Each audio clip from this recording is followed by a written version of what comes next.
Assalamualaikum mbokk yi di seetaan li nga xam ne mooy gis-gis waxtaane si li nga xam ne rek mooy yóbbu dëkk bi kanam. The Constitution provides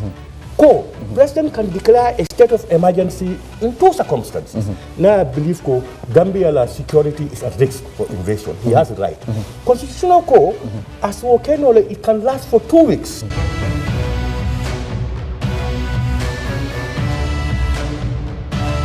yéen ñëpp gis ngeen ne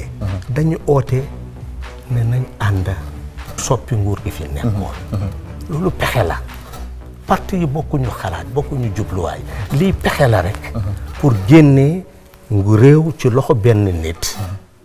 te jubluwaay bi mooy won ne fexe nag nit ñi moom réew mi ne nañu ànd ci xel ñu tabaxaat réew mi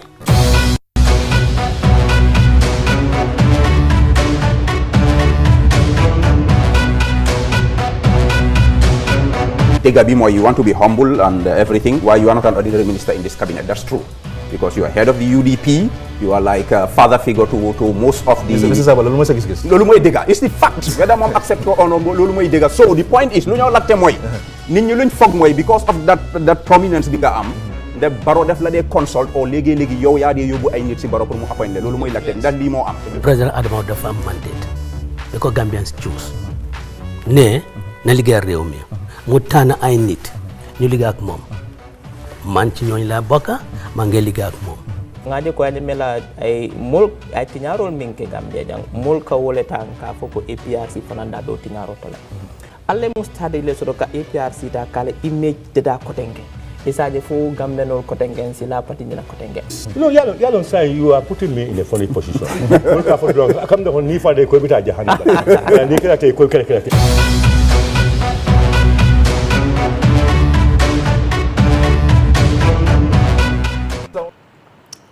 ñu ngi leen di dalal ci gis-gisi tey bi ngeen balal ñu si latest start bi start balal leen ñu ci latest start bi somehow maa ngi leen dalal ci gis-gis bi bu baax a baax tey nag dama happy torop because tey mooy sama birthday moo tax may jaxase bagage so tey am na 30 ans 31 ans 31 years wow happy birthday thank you very much thank you dude you a baby no gosh am na beneen age tamit age passport I've really changed my mind. I used to have a crush on you, but it don't work because that's gonna be the sugar daddy. No.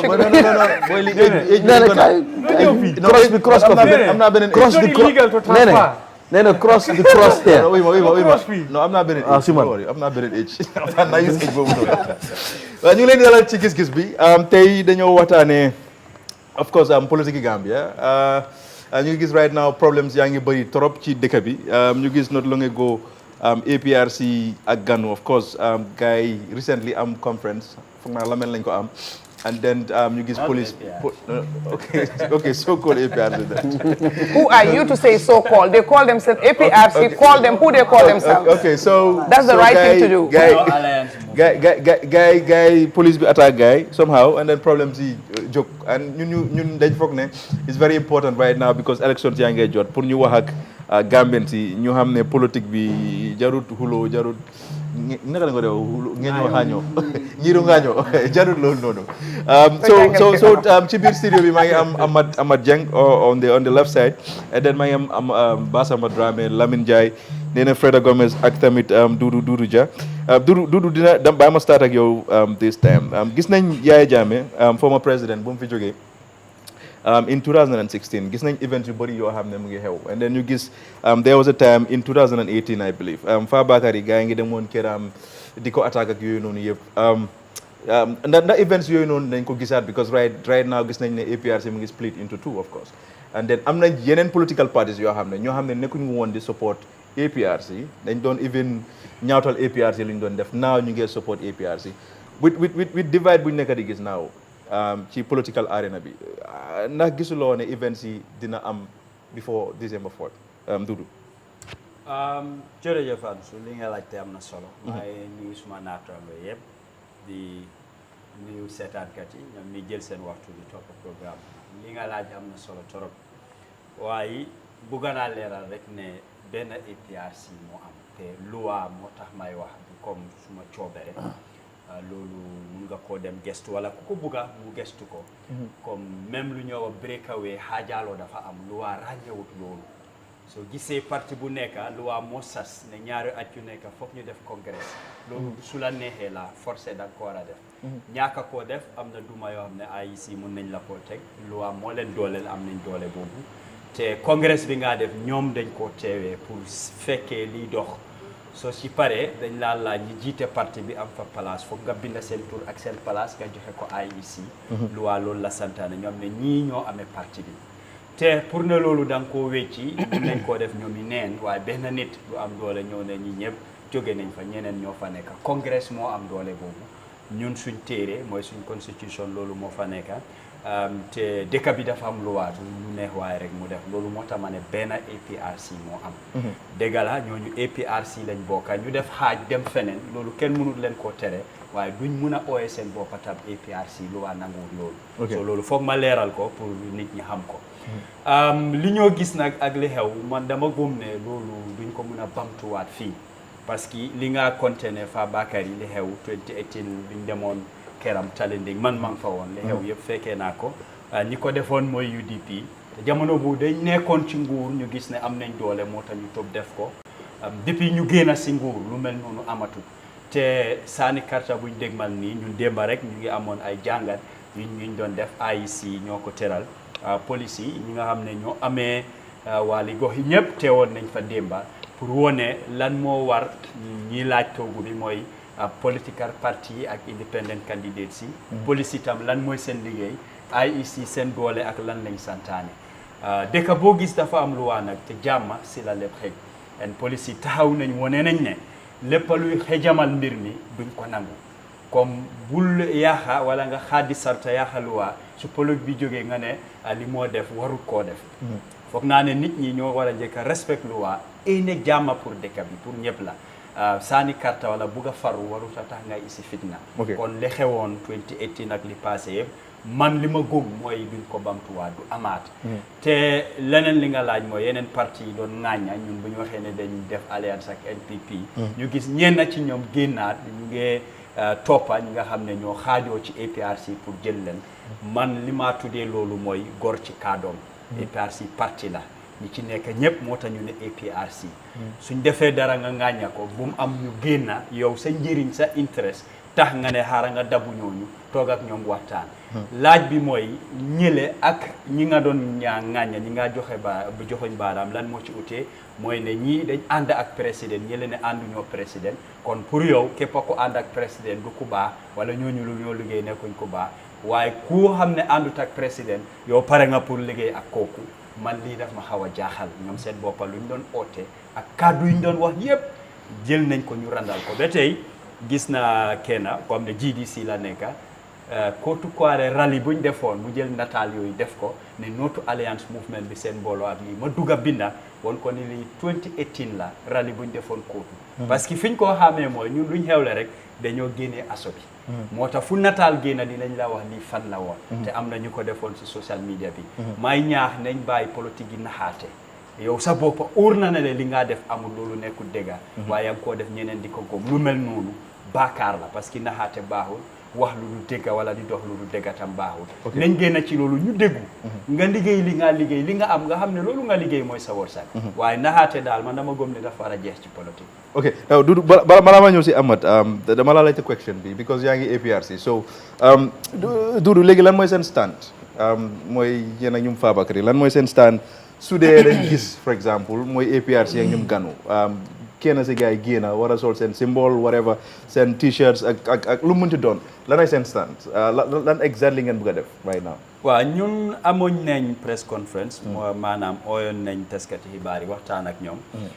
wane suñ taxawaay ne fi ñoo wax lu waa moo tax ñaari APRC munta am lépp luy wane mandarga ne lii pour parti bi la lu mel ni ay flag lu mel ni logo parti bi ak yu ne mel ñoom duñ ko war a mun a jëfandoo lu waa mayu lañ loolu bind nañ nag pour yégal ki nga xam ne mooy inspector general of police binda nañ tam yébaane ci IEC ñoo yor wàllu saani karta ñu binda tam interparty committee bi nga xam ne fa la political party yëpp am ñu leen fa toogal Ok. pour rek ñu jaarale ko ci yoon moo tax ku nekk tiisaat moom mun nga ko sol yére la mun ngaa bokk ci parti nga génn ci dem feneen loolu amul benn problème doo ko mun a tere waaye si seen binda ak li ñoo ootee ñoom duñ mun a jëfandoo turi APRC démba kenn ci ñoom Abdou Jaaju génnee na audio mu ne nomination form yi gaanu buñ fa def turi APRC nañ binda rek gaanu GANU audio bi wóor na WhatsApp ne suñ fa defee APRC nomination bi dinañ leen baan kon ñoom xam nañ luy dégga ak loi lan la wax ñu ne ñun suñ tur moo fa nekka moo tax ma ne la si loi ñaari APRC du am te lu ñoo wax breakaway loi ràññewut loolu so lii laa bëgg a leeral pour nit ñi tam xam ko Okay, Ahmad, so opinion about political landscape right now. Na gis nga ne problem muna am from now until December 4th. Waxoon naa ko fi last time. Te dem li mu wax la rek I hope I'm wrong. Why society indicators because sooy def analysis da nga xool indicators yi lan foog nga am foo base sa arguments bi. So Gambia fu mu nekk nii politique bi dafa messy to an extent ne am na ñoo xam ne politique naxaate comme ni ko Duud waxee loolu lañ fi nekkee da ngaa gis loo xam ne lii du dëgga gars yi di ko jël turn ko around boo ko def muy dëgga and that has to do with the fact ne ñun amuñ critical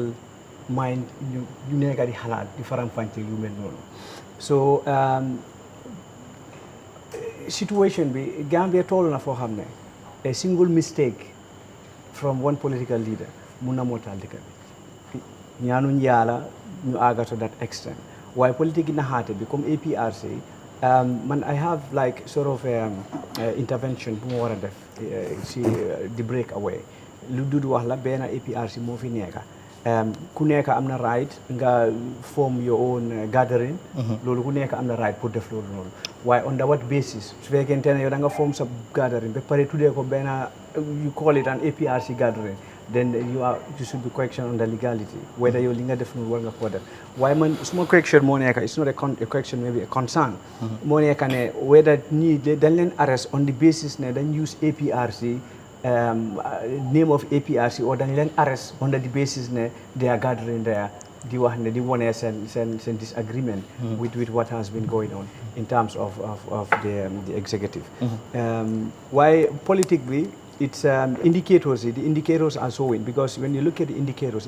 yi nga war a xool moo nekk ne youth employment because fu mu nekk ni we have a sort of a disillusion youth disillusion and to an extent a lot of these political parties are actually using this youth to rally around da nga gis ne most of these youth you can see one person put them into different rallies sold the same shirt going to all these political parties some of them they don't care who wins at the end of the day waaye am na ñoo xam ne affaire dafa leen jaral fu mu leen toolu dafa metti yaa ngi ma dégg so da ngaa gis ne ñu indicators yu ñu am yëpp all these indicators youth employment bi tourism season bi lack of jobs and all these things they are factors yoo xam ne they are contributing to actually pour ñaax ñi génn si mbedda bi so yooyu noonu I think we should look at them yooyu doo ko mën a address we have election in a month why I think political parties they need to think through what has been going on because at the end of the day everybody loses. Okay, so now but yow nekkuloo di gis any political party boo xam ne let's say among political parties yoo xam ne ñoo exist right now gis loo any political party boo xam ne problems yi am probably somehow ñoom ñoo ko spark because of events yi ñu nekk di demee ñu nekk di unfold. I think it could be sparked by different political parties waaye it would du nekk si executive bi xëj na waaye xam nga ñun let's say man I am a supporter su ma nekkee let's say I'm in CA nekkuma CA unless you want to buy me nee let's say I'm in CA nekkuma si executive bi CA su ñoo def dara sax duñu ma yëgal they don't care about me right man mun naa def benn audio and just release it out there and that can actually cause spiral. It could spiral out of control. Loolu mun na moo jaxase dëkk bi right so I don't think ne executive I don't see any member of any executive now as of now ku xam ne kii nit ko xam ne la war na mun a jóg pour mu fitna I don't see that. Okay. There might be other parties, disgruntled people, every party am na ko right and of course we know that there are a lot of disgruntled young men out there who are ready to die for their parties without even knowing what the party stands for. loolu am na fii and that is the sad part of it man tey su ma dee pour benn parti I have to be wedded to the ideology of this party foog parti bi mu jarama dara ma gis ne parti bi su winee dama am so my life will change a lot of these parties will win life is just going to continue you're going to be the same poor person you're gonna have the same situation xëy na as in relative terms xëy na you even get worse you know so it's not fooguma nit ñi dañu war a toog ñu xalaataat I'm supporting this party what is actually there for me what is actually there for this country okay Nene so opinion about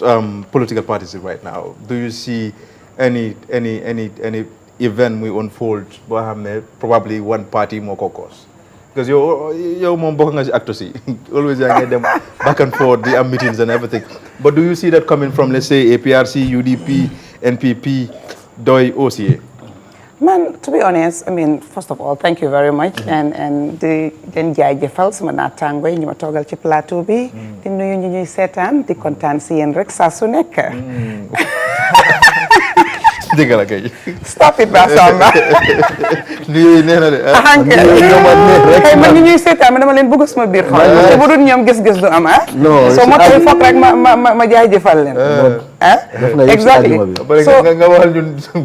say. waaye tey dama surprise nee na tey dafa starté olof di dóor affaire yi ni smooth. foog mu continue si nga nuyu sa jëkkër tamit sa jëkkër. Modou Seydi. hankay exactly so dama bëgg maa ngi bëgg wax ne Modou baalal ma rek balaa ñoo commencé show bi dama jaar ci eau vivante bi jox ko lu saf lu tàng mu naan parce que li ma def last week moom jël caméra bi rek teg ko ci Basamba mel ni ki mën a moom dañ xuloo te xuloowuñ exactly xam nga exactly waaw kii dafa woon lu gàtta waaye li mu ko teg dafa bari woon soo tey du def loolu noonu soo Modou xamal ne man may wax man may sa xol soo jël caméra bi def ko ci man waaye delluwaat si sa lajte bi rek an su pour man dama feel ne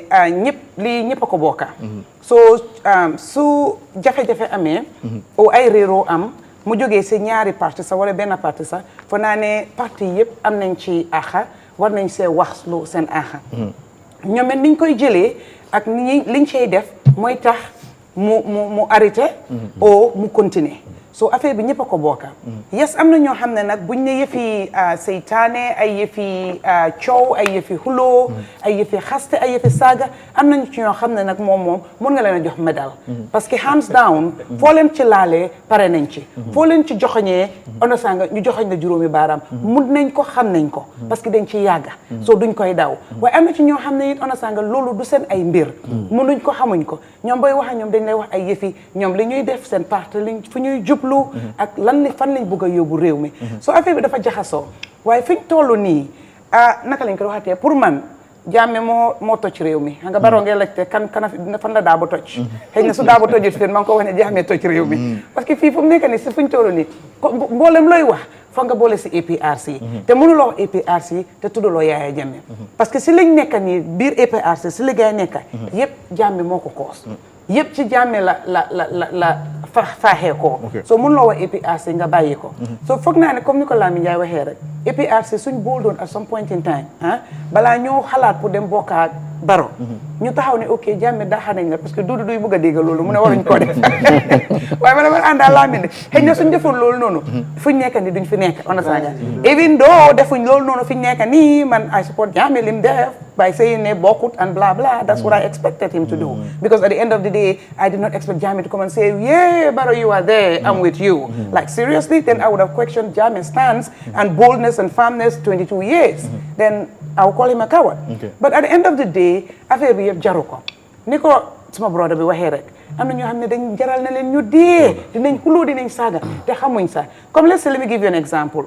UDP am na ci ñoo xam ne UDP supporters ne mosuñoo am a one-on-one with lawyer Darboe but they are so loyal to this man they will fight and insult and do everything for this man as far as they're concerned the name UDP and the color yellow that's all they know point blank period nothing else so those kind of people are the problems because you need to know what you're doing what you stand for if you believe if you believe in nothing or whatever, you fall for nothing. At least loolu nga war a xam waaye nit ñi war nañoo try ñu eewu ñu xam seen jubluwaay ñu xam la ñuy toppal lan la war naa war a wécc seen dundin seen jëfin seen famille waaye toppa rek tàccoo fecc di wax di saaga te yow xamuloo sa lan la mooy def sa laay loolu moo bari fu mu nekk nii waaye nit people need to be really really aware waaye affaire bi daal man dama feel ne parti yëpp a ko bokka war nañoo teey ñu daal ñu xam ne at the end of the day ñoom PS Ndiaye yooyu noonu yëpp ñoo fi commencé ay politique sa yooyu waaye ana ñu tey dem nañ ñu ci bëri seen parti yi dee na ñu ci bëri seen parti ñu ngi try pour ressuscitate ko dafa suffocate the likes of the PPP you know what I mean so I mean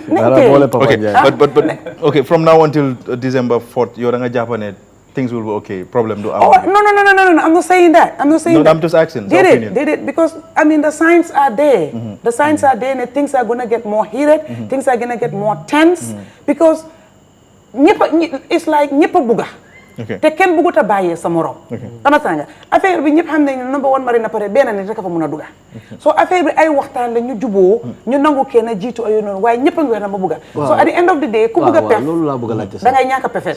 seen alliance bi ana kan moo ko jiite non basa ba na ñëw si yooyu gis naa yaa ngay jogaa ñu saay amu leen jiit si coalition non dina ñëw si loolu basa ba ñaar ñetta rek ñoo ñëw ñeneen ñaar yi ñëw non nee na continue basa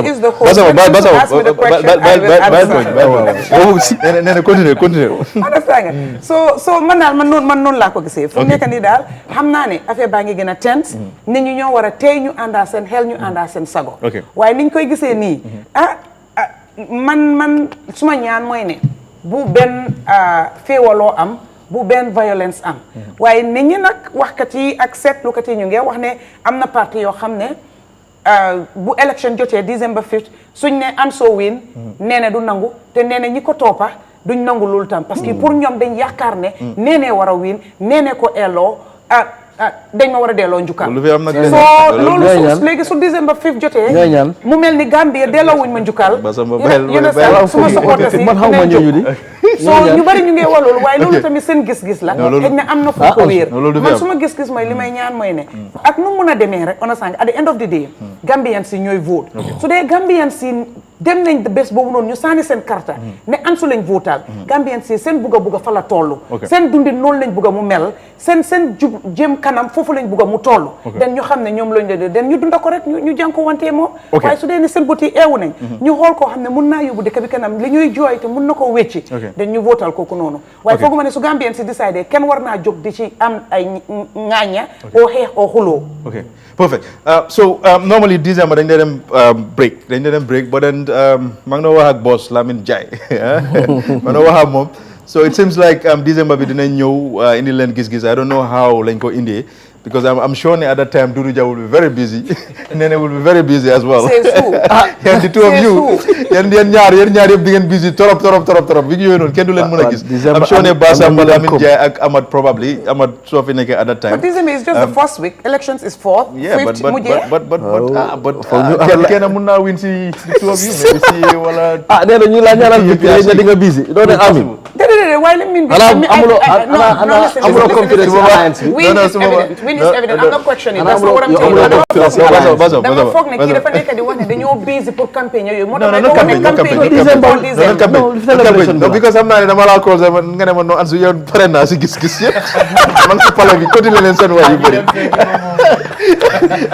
trust me when CA gets to State House your first gis-gis when we get to when we take power is going to be at the State House and take my word for it take it to the bank sa opinion about events yi ni nekkee di unfold sa opinion quickly and then ñu ne balaa maa dugg si opinion non boobu dinañu yaa ngi sonal ne I only answer to the host sa opinion waaw keroog 3 weeks ago waxoon naa fi woon ne nañ expect Yaya Jammeh salaamaaleykum maa ngi nuyu foo sangum maa ngi nuyu suma moom su toogee suma boor ma lay fàtte nuyu sax Ahmad maa ngi laa nuyu kan ngay dellu Sweden yaakaar nga fi de ma brother Lamine Ndiaye moom jàmbaar la moom xam nga rek you know. comme gars yi si koñ bi su gisee semestre bu yàgg ngeen nuyu borom gis-gis bi waaw kañ ngay dellu waaw man loolu lañ ma de wax kañ fi ma gisee kañ nga dellu ok Basamba ñëwal suma brother Dudu ñëwal Dudu mu ne nga ne Basamba soo ne Pasamba waa Pasamba la téye waaw Basamba waaw waaw xam nga waxoon naa ko fii 3 weeks ago ma ne nañ expect Yaya Jammeh dina koolaat mu change maanaam léegi xaw ma ndax loolu luñ bi na because ñu bëri comme di mu ko waxee mooy foog ñu bàyyi xel information buy génne si social media ak niñ koo consumer niñ koo accepté because ñu ne Yaya Jammeh dafa koolaat mu ne ñu def alliance ak GDC kool boobu noonu fekkee ma ko ñu ne nit moo ko wax xaw ma ñu ne Pa Modou Mbow moo ko wax Yaya Jammeh su ma annonce mu ne bu mu doon annonce ganu ñu def alliance ak ñi dafa kool bii koolut waa GDC léegi ñu ngee jëloo di ko ndamoo di ne ñun suñ alliance ak the real like you said they are not for me by law I cannot say I cannot call them APRC because I can even be taken to court for that Dudu Munna Mayobu or APRC for that of course what's their name no alliance movement what is the NAC NAM NAM so NAM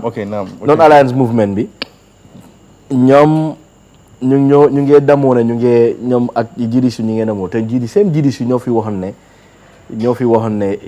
Barrow waruta def alliance ak APRC. Basama boo yaa ngi suma question bi still na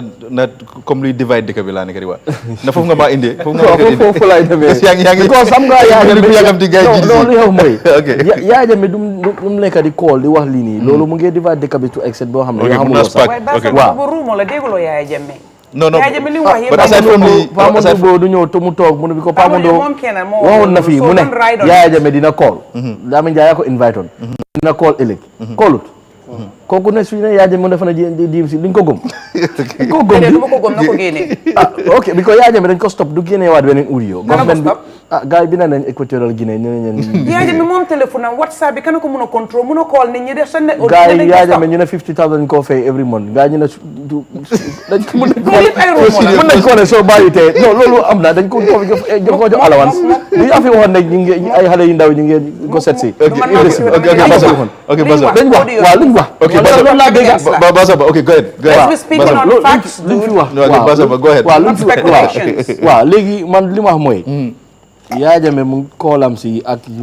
dégga because at the end of the day su nekkee si social media lu ñu doon lañ dee gom ne Yaya Jammeh waxat na ñu def ak GDC ñu ngi happy supporter ñu ngi def loolu the other group so those rhetorics the kind of things I see on social media these days it scares me and some of these people ñu nekk di wax lii nii these are people you think they call them intellectuals or these are the people also they call them intellectuals in their party ñoo xam ne xam nañ dara ñu ngee binda yoo xam ne ak ñu ngee wax yoo xam ne loolu so even if that's how you feel you cannot say that because coming from someone like you many people listen to you like many people listen to us here and some of the things that you said they will accept it and they will defend it okay te loolu mooy indi problème yu bari dafa mel ni Doudou Dia bu mu waxoon ne xam nga laajtewuloo ko loolu mu ne génne na si politique mu ne am na ñu doon jooy waaw yow nga ne nga jël break waaw nga ne am na ñu doon jooy 3 hours nga ñëwaat nga bind da nga dugal nga so how many people ñoo doon jooy ñu la doon support am na ñoo xam ne xamuloo leen waaw am na ñoo xam ne gisuloo gars waaw ñoo xam ne dañ la call waaw ñoo xam ne calluñ la bari nañ yoo xam ne ñu ngi laa support so yow sa loolu rek you understand nga ne yow lay wax ak sa connection with the media dañ laa déglu so Yaya Jammeh a personality like him a personality like some of those people in this political party lu ñoo wax dañu war a responsible si lu ñoo wax man foog naa ne problème bi yëpp luy indi problème bi mooy people ñoo xam ne they are in the position of power or influence am nañ influence they have to be careful with their rhetorics and what they say loolu mooy indi problème si dëkk bi suñ moytuwul tey hallelujah on that waaw understand nga so some of these people comme just recently gis nañ Facebook where understand that people like if doctor speaks, Halifa speaks, people listen. People even on Facebook right now, Doctor Halifa, there's a war of words. So the thing is that these are people listen the president be a better example? He's the president of the Republic of the Gambia. We're not talking about we're talking about what is going to spark violence. That's what I'm saying. And what is going to spark violence? What is going to spark violence? Social media is in the hands of everybody. Everybody has access to the media. 80% of our population have access to social media, at least within the combos. And this information that is going in on the social media, you call this me. I'm not your hamness man, hamnalen personally. Respect nalen professionally, and many things that we've done together. The kind of thing they're saying just to win votes, just to convince people is so dangerous. I'm finding it so immature and so dangerous for this election. Because election is coming from a very small tribe, from Jola tribe. So I saw a standard I'm not coming the opinion piece like a standard they said something. Understand? But these are things that you mustn't go dega. Mustn't go even election the final you nakalan fi gene ya jame dafa talk mu toge fi mu saga so say. Everybody gang up against this is your end. You cannot sit and call out a tribe and insult them because you are a president for everybody. Do lolu mota lolu dafa bokk ci lo xamna fi gene ya jame because xam nga man sax dafa I was in Paris dama gene video manena you know what I'm all out because I'm on a program Fatu Network waaw ken xam ko suma papa sax xamul ne ma ngi am programme because time bobu ne ñay ragal dañ ko def like si pet Fatu Network dañu dey connect on the net ñu def ko si pet ma suma raka the day that my father was APRC the day that he find dafa bëgg support ni he didn't complain but what I'm trying to tell you is that what comes out of the media now, busuma ko gis in any election that I have been part of. It is very dangerous, it's uncalled for, it's very immature, and these people, they are saying these things on social media every day. These people should be very careful. They should be very responsible with what they bring out. Because it can cause a lot of trouble. Because a whole standard newspaper, is the most watched or viewed or newspaper, right? Of course, they are also online. Exactly. But what they say today, this is very dangerous because you cannot write any opinion you have to vet properly. In the out because lolu ñun gëmuñ ko comme amna ko amna dafa génné wonné okay yo son gamé gis na ñu bindane ñun comme suñ pay naka lañ fi togué from Brikama to Mandinari da nga ñëw Gambie nga fekk ñu fa nekk ñu jox la laan ñu jox la foy tabax yi sa kër ñu jox la foy daane sa doole and so say wala Pol ñoy welcome Sarahules or Fulas so that's how you mixed that's how we were living here nothing like this came before musu ñoo dégg or musu ñoo something like this and then today we are talking about tribes, we're talking about how different and how our leaders are Jola and Wolof and Fulas and people who are Wolof and Jola supporting these people because of Lulu is bad. Lulu is very bad. And we should be very careful, and this is what is going to bring trouble or cause trouble by election. Lamin Jai, so opinion about this. My opinion about Assalamu alaikum. My nuyu ñep ñuy sétan ma nuyu suma gaay Nene Doudou Dia Sa Amat Basamba. Election bi is going to be dina nekk election boo xam ne lu bëri la mu isaale. dina nekk election boo xam ne soo bàyyee xel dina nekk election boo xam ne mosula am si sun history. boo xoolee 2016 election bi that election nu mu demee soo xoolee mbir mi nu mu demee yëpp it was an entire nation dëkk bi yëpp ñoo doon xeex a particular group wala a particular person ma waxee ko noonu focus bi was just on one person focus bi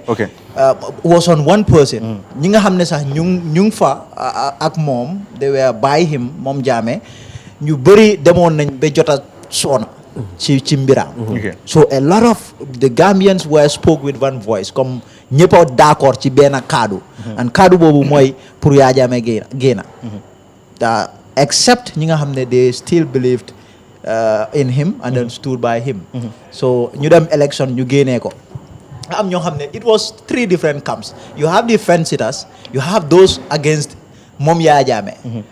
Then you have the fence-sitters mooy campi Mama Kandeh bi. ñoom they don't like Jammeh waaye they were not also very comfortable with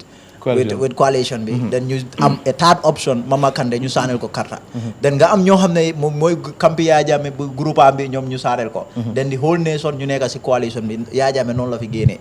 But coming to fast forward to 2021 mbir mi dina utee torop mbir mi what has happened is demi Yaya Jammeh bi tax nañu bëri am nañ interest pour bugga ut réew. IEC just barki démba gaa génnee nañ liste bi ñi nga xam ne yëpp bugga nañ 26 candidates ñoo bugga taxaw election ñëpp jox nañ including waaw jox nañ leen date so loolu lim firnde wala lim def mooy dafa tax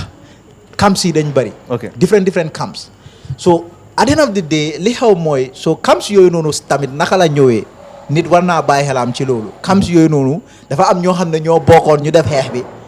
ñu ñëw ñu am problème ñu tasaaro then mu nekk different camps so now dem na ba tollu to a point di nga gis ne all these different camps liñ nekk di def mooy ku nekk kaa ngi bugg a wone moom lim mun lan la mun a def moromaam moo tax election bi dina mu dem ba tollu foo xam ne it has turned into a high stakes affair because people who were once compatriots who were once friends ñoom ñoo am problème ñu tasaaro léegi ku nekk mer okay yow I'll teach you a lesson comme mbir mi that's how it is looking so in such a situation it can be very risky and fragile so now you have all these things all these in the signs or indicators comme ni ko Amat waxee all these signs the signs what they are projecting is not very good in terms of comme dëkk bi jaama biñ fi am because if you have people ñoo xam ne election bi dañ ko turn into lii dee la wala dunda turn nañ ko into that is very dangerous because a lot of people will not use their mind instead they use their heart kenn du use xalaat use xolaam bi la moo use loolu la moo xalaatee te loolu dafa dangerous comme mbir mi soo gisee saagante bi sax mu bëri for the very first time saagante bi du jël nit ñi seen waajur yi di ko dugal si politique di yooyu yëpp so this is the first time loolu muy am loolu yëpp muy am si dëkk bi so leaders yi mi nga xam ne ñoom ñoo nekk di ut place bi ñoom am nañ si rôle bu mag buñ ci war a doxal because all these people ñoom lañ dee déglu ñoom seen yaakaar ak ñoom bugga bu ñu leen bugga moo tax ñi yëpp di behave ñuy def li ñooy def di nga gis koo dem mu saaga moromaam moom leader bi xëj na moom waxu ko ne demal nga saaga kele waaye moom daf ko def because moom dafa feel ne su defee loolu mooy tax moom waaw déedéet mooy tax sax moom candidat am bi dina win dina mën a jot place bi state house so in a situation so that your leader bi you have a big role to play in terms of nga orient sa supporters yi nga waxtaana gars yi ñu understand bon da loolu ngay happen I mean comme man gisuma any seriousness on the part of the political leaders ñoo xam ne people are using their own maturity you have a lot of Gambians ñoo xam ne tamit ñoom I mean nekkul ne dañ seen leaders yi dañ war a ñëw ci ñoom ñu wax ak ñoom si la ñoo behave ñoom xam understand nañ ne politics du saagante di say things that are really bad towards each other ñoom understand nañ loolu liñ xam mooy politique bi yow da ngaa joxe sa idea mooy yow da ngaa explain sa idea man soo leen ma saanelee man lii ak lii laay def den nga convince nit ñi su fekkee ne li nga wax gars yi am nañ si interest ñu saane la karta gis nga loolu am nañ fi but you have a lot of people ñoo xam ne amuñ that on the awareness that maturity and that political awareness and consciousness so ñooñu ñoo dee nekk di ci ground bi foot soldiers si whatsapp groups yi ñuy defar ay groups just purposely to attack people di saaga nit ñi it's unfortunate people are doing it and the leaders are not doing much and man li ma si gis mooy leaders yi soo gisee ñu nekkuñ di def loolu they are not aggressive in terms of orienting their supporters because ñoom dañ dee feel ne xëj na I mean suma putee down suma supporters yi xëy na dinañ bugga lose interest waaw dañoo lose interest si man so they are not doing that so at some point election bi jot si na it's coming very fast man suñ ko pousse on tuuti sax it's coming so fast Okay. mu ngee ñëw waaye da ngaa gis ne problème mun naa am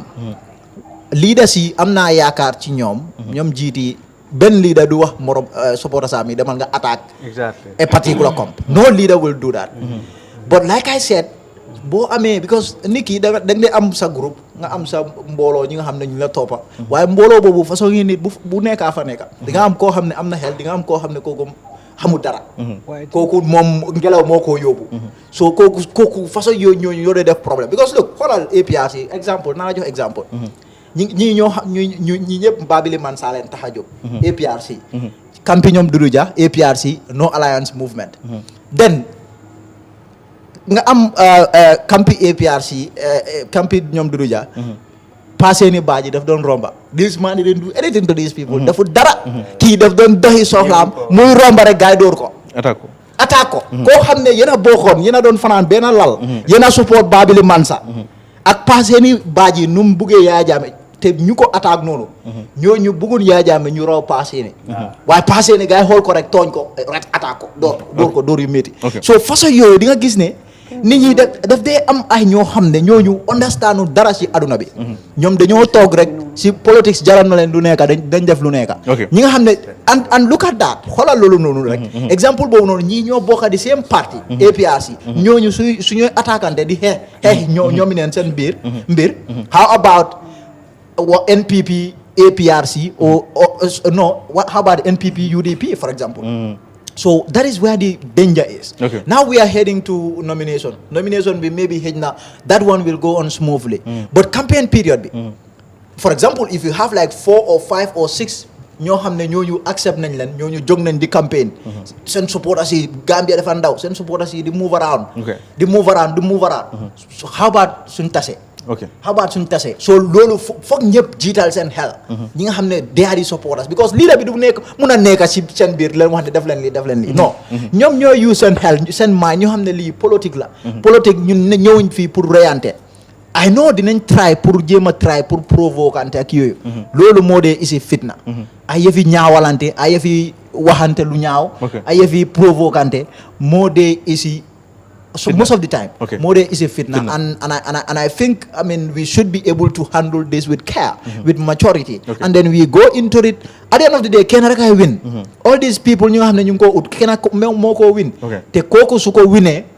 ñëpp dañ war a nangu buñ nangu li xewoon in 2016 mu xewaat nit win set na wicc na kii moo win waaye yow nga greedy nekk koo xam ne bugguloo Gambian bi nga ne man dañ ma saaca nga isi problème si dëkk bi nga isi saaca amut saaca du am saaca man I have confidence in the IEC win bu set dina am Africa nit ku ñuul élection bi sax dina set waaye di nga gis koo xam ne kooku dafa selfish dafa greedy buga si teg bakkenam ok dañ ma saaca façon yooyu laa nekk di wax who lose this election you should accept you should accept no I'm not nga luy wax bi loolu su waree am tamit I think njiit boobu noonu dafa war a make sure mu taxaw si kaw télé bi bu mu yóoni nit ñi de moom na taxaw si kaw télé bi ne lii is very wrong anything luy happen mu happen si kawam moo gën sa opinion lu xew mooy gis nga there are many reasons lu tax nit di protest one of them moo nekk relative deprivation da ngaa compare sa boppa ak sa situation dimba that can lead to protest nga gis ne yow dimba nga tane woon tey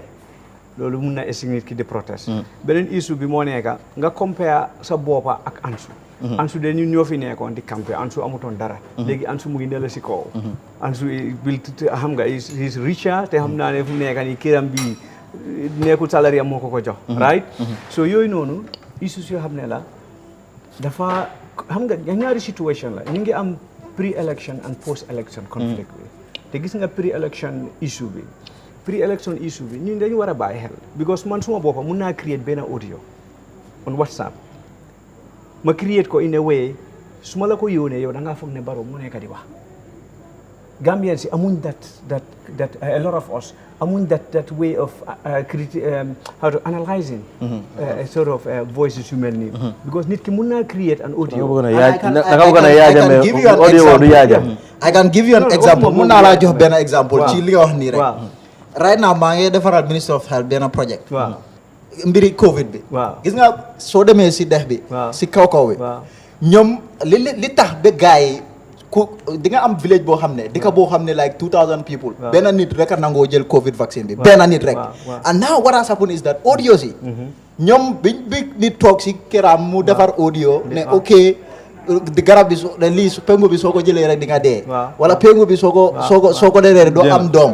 ñoom di xool dëkk bi yëpp. loolu lañ gëm. ñu tooguñ sax pour jéem a analyse. ndax lii dëgg la oo du dëgg. imagine if political rhetorics like nga wax yoo xam ne political season bu ñu nekk. nga dañ lu ñoo dégg la dañoo gëm. waa nga lu nga wax loolu wax rek ñu gëm. ñu declare Barrow moo win. yow ma nekk supporter let's say CA right. ma defar video. an audio. pretend ne Ismaila speaking I can do that. you can listen to the voice. yow sa boppa di nga wax ne lii Ismaila la the voice Ismaila la. ma yónnee ko ma ne all CF supporters génne leen si come out in the street. Gambia toll na we are at a steaming point. xale youth si just small thing will take them to the street. waaye li xew ma ñi ngeen war a xalaat what am I gaining. Ismaila calling me to the street ana Ismaila moom si boppam mu ngi kiram. toog kanam bi jabaram di enjoy farm what am I gaining. lan lay gain si mbedd lan lay doye di génne because Gambia ni fii ñu bëgg a seen maalo ak seen ceeb ak seen yàppa ñu def loolu de. so yooyu noonu la ñu war a mun a bàyyi xel. ñu analyse situations you said okay audio génn na who should be behind this audio. What is the purpose of this audio. What am I gaining for doing what this audio says. yooyu noonu dafa nekk issues yoo xam ne dañ ko war a bàyyi xel. Why otherwise I think post-election, pre-election, your country would be in a mess. Okay, now, okay, nañ dem si benn round. Dudu, now nañ ñëw to Jammeh. I think Jammeh yàgg na di previously ñu ngi gis weeks yi nii yëpp mu ngi nekk di wax a lot. And then nit ñi dañ dee am access to audios yu mu dee send ak tamit communication bu mu dee def through send that camp. So but Dudu, lan nga foog should be done pour make sure ne ñu stop Jammeh from because dafa mel ni somehow mu ngi chair meetings and all of that. Do you think that dañ ko war a stop? Or what really do you think ne loolu la government bi right now has to do pour make sure ne ñu wàññi ko ci suñ election si di ñëw? Because I know there are a lot of people ñu nekk di raise concern regarding this. ñu ngi complain ne Jammeh nu moo wax ni mun naa spark violence of course. But there's an opinion about this. Thank you. Quickly. Yeah, so that is very important. So fekkoon ne dafa focus si pateem wax about if party bi discourse mu am foofu but pour man he is going out of that to the extent yaa ngi attack government bu fi nekk maanaam ma feel ne warut a dugga foofu ok yow you have a right wax loo fi def 22 years loo feel ne it's good njëriñ na Gambia bi soo ne yow loo fi def nguur bi dañ ñëw yaaxa ko where the evidences of that benn yow nekk loo fi and sooy wax façon wax yooyu it's like yaa ngi tuuti nguur you are inciting pour ñeneen ñu overlook gis nguur ne waa dëgg la sax ñi defuñ fii lii wala li baaxul and they could rise up against that loolu man muy Jammeh ne anybody who could def lu mel noonu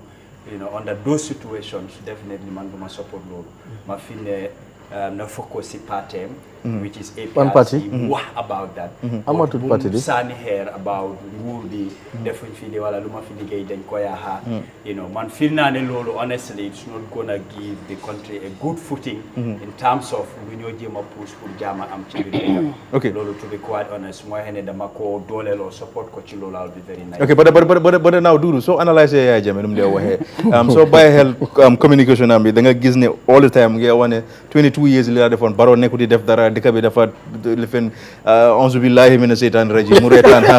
you know all those things but when you look at all those Yaya Jammeh nu moo go with information am bi ak nu mu ko nekk di joxe ak tamit kambale nu ñu ko gomee and not only ñooñu am na ñoo xam ne ñu ngi ko gom ñu ngi toog seen néeg yi and ñu ngi déglu Yaya Jammeh even though ñu ngi seen biir but ñu ngi déglu Yaya Jammeh they can move back to Ganum anytime you know even though ñu ngi seen camp bi yéen na nga gisee Jammeh lan mooy intention am because I know ne yow you know him at least you've worked with him somehow lan mooy intention am what exactly ndax at some point dina ñëw rek mu ne leen léegi dem leen si Barrow or not? No, let me clarify. It can happen. I have never worked with Gambia or worked under his. Yeah, not directly, but No, that's what I was like. You better clarify. No, join when Jada left. Guy, you then demo to Yaya Jammeh. Okay. Huh? Okay, can I join APRC? You know, just for the clarify. Yeah. One, It's important. you know, nobody's gonna coin me. Man, numa buga wanda mako. Numa hamu damala ne how and I will say what is factual. Because the mako they were always gonna reckon nenuma. I'm a citizen. That's what they can have my So I'm ken kuma fay word with they go control the matter. Mota manala initially man dama feel ne waruta. Mom bi mo nek president li mo def tay du ko allow anybody mu def ko in such circumstances. He's not going to allow that. So, law bugut ñu def la bul ko def kenen. Okay. We just assume the election fi nekké president. Let's say the table turn around. You know, ki fi nekkon mu dem exile and situations like this do allow mom li mo def right now mu ko def. So, law xamna it's not good for the country. Man dama believe ñepp nañ nangu ne li waruta am. So, motam man nekk di express lolu di ko wax pour dégéral ne. Topatol lo xamne it's about your issue, sa politique. Why bur attack kenen and li nga jema wax nit ñi diko undermine pour man that is wrong. You don't have to. So consider what do it means nañ ko wara bay moy continuer di wax, right? No. Deglo fi ma waxe moy lo xamne correct dafa wara stop. And nguur bi ñoo am doole ñaari mbir la fi. Government bi mun nañoo jóg ne lii duñ ko nangu based on loi li ak li mun nañ koo def waaye fi mu nekk tam du këram dafa am fi mu dem toog fa I think ne li ma gis on the media ne ñoom communicate nañ joxe complete government mi nga initiate loolu waaw ñoom ñooñu mun nañoo jël seen matuwaay because soo gisee mu nekk foofu di wax dafa am ñu ko xool and reasons moo tax reasons si mooy ma dugga ci loolu mooy di joint declaration bari lu njax mooy government bi dañ war a respect loolu dañ ko war a on wax naa ko si suma ay interview ma ne li leer ba reer mooy government bi were not part of it AU la UN ak ECOWAS not the Gambia government so doo leen mun a wax ne dañ ko war a respect and they were not part of it fekkee wuñ ko sign wuñ dara so anything lu government di accept si loolu dafa nekk out of goodwill waaye loolu tam yi fi protocole la yi fi diplomatie la du ku nekk moo ko understand and politics is not about yow lii nga bugga loolu moo war a am déedéet dëkka du dee doxee noonu am nañ ko jiite dafa am loi te ñi ci involve ñun binda nañ leen faale wuñ ñu APRC as a party peaceful demonstration buñ def we've written to them ba léegi amuñ benn reply which means ne ñooñu man suma gis-gis they are not willing pour jël any step about loolu beyond that lan nga mën a def amuloo doole bi so dama fi ne foofu point la waaye protocoles ak diplomatie beneen issue la so dama feel ne moom dafa war a respect loolu so su demee ba issue yi nga xam ne feel na ne ok it is high time dafa war a def li ñooñu daf leen war a engage but call diw ak diw fii ci corner bi ñu def la speaker yooyu addressing everybody ngay wax yenn issues yoo xam ne mun naa incite violence mun naa tax ñu xeeb ki fi nekka mun naa tax sax ñu jóg ne duñ ko faale man loolu I will not support Oma Kondo ok Amat sa opinion man I think ne Yaya Jammeh is dafa mel ni time has gone bàyyi ko si gannaaw in the sense ne Yaya Jammeh xamul ne Gambia ci na bayre bi mu fi amoon doole bi mu fi amoon amaatut ko dafa wàññi de waaye mu fi de mu ngi dafa wàññeeku Gambia mu ngi démocratise Yaya Jammeh dëkk bi fu mu toolu tey within these 5 years moom bu mu jëlee power 1996 Gambia didn't move as fast as it does this time around in terms of maybe infrastructure or even in terms of political culture because nga gis ne Gambia within this 2016 ba léegi suñ political culture be like political culture defined in the sense the awareness of the people, some political awareness, and political socialization, dafa increase to an extent that Jammeh doesn't know that this thing has been changes you am. These changes, Jammeh togut fi su fi togon mom si bopam dina xamne well I should just sit at my corner in Kanilai and let politics roll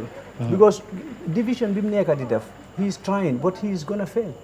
I think so. Foguma Yaya Jammeh dina succeed si lim nekk di def because li xew mooy foog naa tam li daf ko jox bayre because this is the fourth foog naa bi mooy nekk fourth gis-gis right every gis-gis tuuti Yaya Jammeh la ñoo wax Yaya Jammeh su defoon déclaration bi mu def keroog ni konoon time bi faate nañ turam we wouldn't be talking about him this week and the last week xëy na leneen lañ nekkoon di wax so pour yow dafa waa ji dafa bëgg a stay relevant that's it exactly pour man dafa bëgg a stay relevant because li xew mooy soo seetee African politics any party that comes to power so yaagee power rek soo génnee rek as the leader goes party bi dies with the leader most of the time because li xew mooy you fail to institutionalize few parties ñoo institutionalize Africa to an extent ne nit su fa génnee sax ku fa mën a ñëw ku nekk parti bi will continue moo nekk xëj na the ANC of South Africa dégg nga ak the Tanzanian political party boobu tam you know yooyu parti yoo xam ne sax dañu institutionalize it's not a party of one person so Yaya Jammeh he is becoming more irrelevant in a day Seyd Mati waxoon na ko fi keroog he is becoming more irrelevant xëy na am na ñeneen ñu nekk di wax ne mu ngi relevant ba léegi to certain corners to certain point he is we cannot rule him out he's been here for 22 years right ñun suñu maas yëpp si kanam Yaya Jammeh la you know we went to school under Yaya Jammeh's government you know and all of that musuma génn nag dem si mbedda bi match waiting for Yaya Jammeh to throw a t-shirt or biscuit not me I hated that why it's like he's becoming irrelevant. I'm sure I used to see you.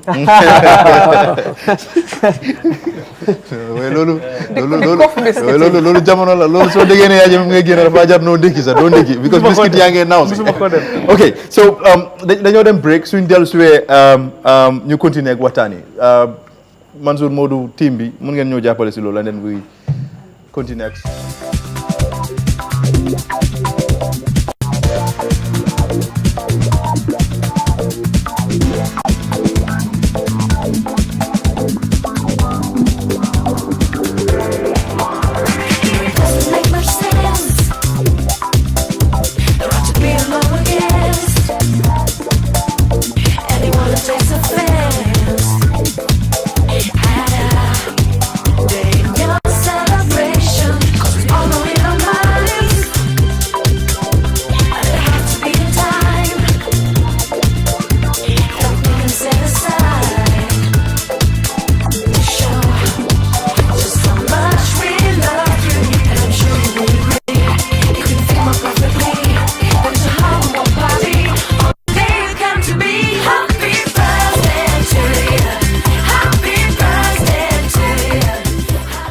ok ñu ngi leen di dalal back ci waxtaan yi tey dañoo waxtaanee ci politique Gambia bañ pour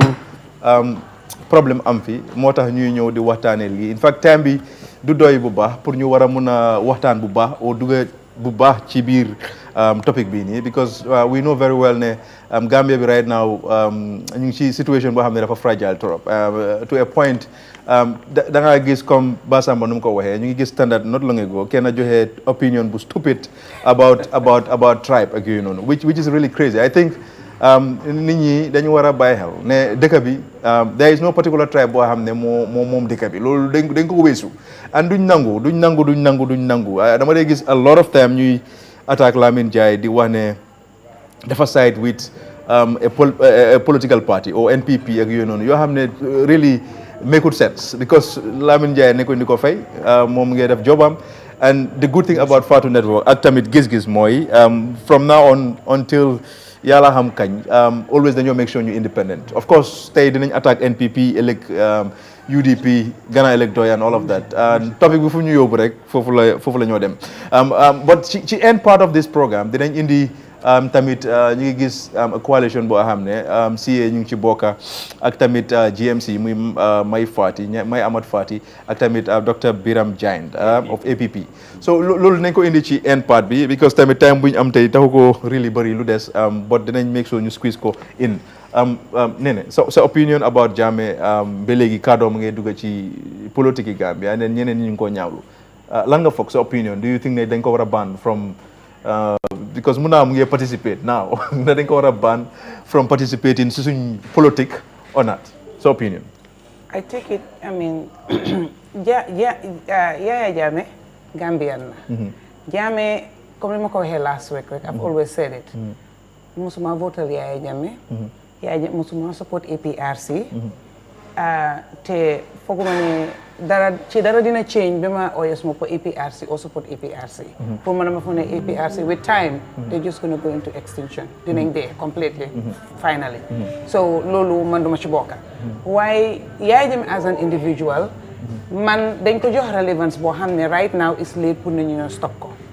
because pour man the whole issue is the dishonesty that surrounds it. When it serves your interest, it's okay. When it doesn't serve your interest, it's not okay. Pour man the flip-flop, I don't want to be part of it. Okay. At the end of the day, Yaya Jammeh commencé wut audio démba tey dafa yàgga ba Yaya Jammeh demee yàgga na te yàgg nañ di dégg audio Yaya Jammeh te suñ ñi ci Yaya Jammeh audio yam du ko dee seen yow du koy seen man amuñ na mbaa du ñuy call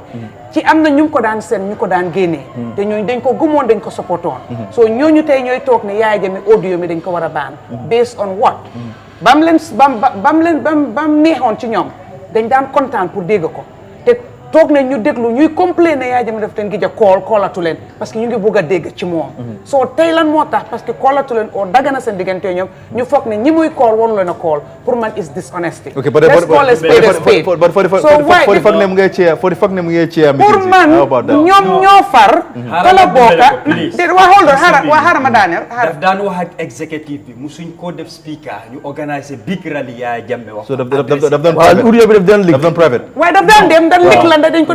dee génnee ci des ñun ñoo ko dee share based on the message bu mu entail I can clarify that man suma boppa maa ko dee def ok di one bu ma share woon mooy buñ daaxee ñoom Single Niasse ñoom ñu ne Yaya Jammeh rek moo leen mun a daaxa ci parti bi it was a conflict and the media was using that opportunity to knock our heads so ñu feel ne it's right mu wax to separate the chaff from the wheat and bu mu defee loolu things died down it's a political strategy waaye musu ñoo am rally ñu ne ko waxal nga address the people with that issue it's happening for the first time kenn ko di ko senso kenn ko di ko control maa ni nga di war rek ci yaleen ma am limite bi naka nga di kii munut naka nga di ama translator si mu bokk translator ok waaye li ma wax dafa different dynamics si because at the end of the day man tam still I see ne Yaya Jammeh waxam ne the last time bi ñu ko defee on speaker it was to remove the chaff from the wheat because there was a lot of controversy at the end of the day he said she said so mu ne ok léegi man ma wax ñëpp dégg ma I think ne ni mu ko defee woon it's more transparent than nam ko daan defee because dafa wax ngeen di so pour man gis ma si benn different comme que nangu woon nañ ko den ba mu ko commencé lañ ko waroon a daga ne bokkuloo fi dañ la daaxa you are in exile te li nga dee dafa ñaawtu fu mu nekk ne you are wanted ok xëy na time rek la ñoo xaar ak nuñ koy defee pour ñu indi la pour try la so fu mu nekk ni bàyyi ñu doxal parce que ñoo nekk ci Gambia bi yow bokkaatuloo defuñ ko time boobu noonu neexoon na leen ñu boole ko seen biir ne ci ñun la bokka mooy supreme leader ñuy koo déglu muy call wala luñ joxe la ñu yëg ko o yëguñ ko jum doon jëflantee moom léegi su nekkee ne tàggat loon nañ yóbbal mu bokka ci feneen man gisuma lan moo ci wrong pour Yaya Jammeh jokkalantee ñooñu ci nim ko defee nag ñoom ñooy choose the means xëy na mun na ñoo def mu seen audio ñu disséminate ko waaye fii nañ ne the time is up ba nga xam ne they want people ñu dégg ci Yaya Jammeh ci boppam understand nga gisuma dara lu ci wrong at the end of the day understand nga boo fii la bokkoon génnaatu fa fële la bokkoon li muy jëflantee ñële foog ma ne kenn war na ci am problème lu moo cee nee na si yow lu moo cee du mun a spark any violence foog ma ne mu spark ko woon du ko spark léegi parce que ba Yaya Jammeh gën a am doole ndax national executive naka ngemba ko te boobu ñoom ñu ngi against Barrow ñu ngi ŋàñña Barrow ne mooy daxa seen moo free seen assets yi moo nangu seen moto yi ñoo tax mënatu ñoo def dara time boobu noonu ñu ngi wax Yaya Jammeh sparkut violence taxut ñoom ñu def anything else foog ma ne right now buñ séparé nga xam ne seen doole wàññeeku na ñaari camp yëpp foog ma ne Yaya Jammeh mun naa dara seen diggante so man pour man I do agree with you so man dama bu fa ne dañ war a déggu ci lu ñooy def bugguma ko buggaatuma ko tey te duma ko musa bugga waaye su dëgg bi amee nañ ko wax understand nga loolu mooy dëgg bi so mënumaa toog fi ne damaa ñaawlu li Yaya Jammeh waxuta man ñi ko góom ñi moo jëflante ñooñu la ma waxala once upon a time ña ko wax ne li moo wax daf ko war a stop dañ ko war a baan lu tax ñu war koo baan at the end of the day crédit kan la moo use du man du yow at the end of the day téléphone kan la moo use du man du man te line bi dafa open ku am crédit am téléphone number am mën a jokkalante nit nga xool understand nga waaye su dee leneen la moo wax loo xam ne ànduta sarta dëkk bi anything loo xam ne la dafa spark violence anything loo xam ne dafa indi naka lañ ko xatee tax dëkk bi naka xeex di fi ama yooyu noonu loolu moom su def ko def luwaa na teg loxoom si kawam loolu moom dinaa ko ñaawtu waaye comme que call na pour wax ak ñoom supporter sam li ñoo wax yooyu noonu te li ñoo wax ne ŋaaña government bii nii APRC ñi bokkaa Barrow léegi bañ bokkee Yaya Jammeh dañ doon ŋaaña gouvernement bii nii léegi biñ bokkee moom lañ ko ŋaañaatul léegi su dee ne bokkaatu ñoom gisatuñ gouvernement bi lu bon lu mu def ña bokkaa Yaya Jammeh still gis nañ ne gouvernement mu ngi def lu bon ñu ŋaaña ko ñun nga fi nekk ni dañ dee ŋaaña gouvernement bi we are opposition so lan moo tax mu bon pour Yaya Jammeh ña ko support bonut pour ñun ak yéen ba ngeen ko doon support yooyu noonu so man pour man let's just have a level playing field bu la févoyee nga feel ne right na bu la févoyee nga feel ne fa bon man foofu la amee problème waaye again Yaya Jammeh is not my cup of tea be. So I'm just being real here. Let me clarify. Okay. Even this alliance boom ame, I was at iAfrica TV. You like about the health sector. Lima won demba lo la repeat. Motama degal ko fi le man. Gisuma nit dama gis dekabi. Forming alliance does not mean ne lu doxul si dekabi dañu okay things is okay. I don't do that. The records are there. Because su fekke ne You are a different breed in that place, in that party. Honestly, you were so different from everybody else in that APRC. Because your level of honesty and maturity and addressing issue without even attaching partisanship in it, it does not happen with all of them. Everybody sees it with partisan lenses. You can be independent and be honest, and I've seen you do that. But your peers or the people you are in the same party, they don't know like that. Can you name me one? A whole lot of them. From the I work with them and I don't see that. From the Kekendos to Marco example. So is there any Kekendo? There's an so I'm not going to Kekendo something. That is not happening. You know, maybe your dislike for Barrow, I could understand. Oh no, it's not a dislike. It's a matter of speaking truth to power. It's not about no. that. I don't dislike. I hate his attitude and his way of governing. That's what I don't like. Let me just clarify. Not the individual. The executive communicating with Jammeh. Lu bari lañu wax musuñ ko génné. Let's just make things clear. So why was it okay? Okay. Why was it okay that you were talking to him? No. Do I don't know because I'm not APRC. Bilim wax daf ko def publicly and people had what he said. What is the problem in that? It's not about him talking. It's not about him talking. Leral na ko fi ne. So they have our issues about his party. There's no problem about. I think I said that. But do gina ne man lila def 22 years government be warta def li. That's the angle I am trying to put aside. Problem. Yes, he has every right to discuss about his party. I think ñi seetaan suñ demee back they will see that. I'm not condemning him ne waruta wax waaye li moo wax ak fi moo waxee and people are cheering that it will lead to something else man foofu laay waxee the issue mooy APRC discuss about APRC ñun yaaga nañoo wax ak moom but we're not making it public and this waa issue su la am ne ñun la ak moom I feel ne there is every right pour mu def loolu but duñ la createl a platform like it's a campaign period yow nekkuloo fi but you want to attack a government Fofulai one or anybody else who does that is wrong. Fofulai and but this government before the alliance has been attacking Yajime and saying Yajime def fi dara Yajime lu bonam rek lañ let's be honest lu bon Yajime def na fi tali bo xamne musu fay am te ñu fa daw loolu lu baax la why they don't acknowledge it ñu ko ngaña suba ngon bu jëbite ko Yajime su ñëwé di la ngaña so what's the problem now okay now do duñ organize rally yo nekulo fi ya nge call and linga it's not in line with what is happening. No, it's line with the current happenings. No, I think it is in line with the current happenings. No, bye, Basamba. After the 9 years, Ahmad. Okay, Basamba. Listen, you see, APRC executive, you are to be blamed. I could agree. But I will agree with Nene. APRC executive, they can tell Jammeh, ngeen def ko supreme leader, ngeen def ko powers, ngeen respect ko. It's good. Ngeen respect ko just like everybody there. No, better ngeen ko respect. Better da ngeen dey moytu. Better da ngeen dey moytu. I know what I'm trying to say. Better da ngeen dey moytu. It's not like respect. Da ngeen dey moytu la ngeen dey wax Jammeh. Okay, Basamba. Understand? But Basamba. No, because of time. Just travel through. My opinion mooy executive bi. Dañ joxoon communication. Dañ joxoon jaal too much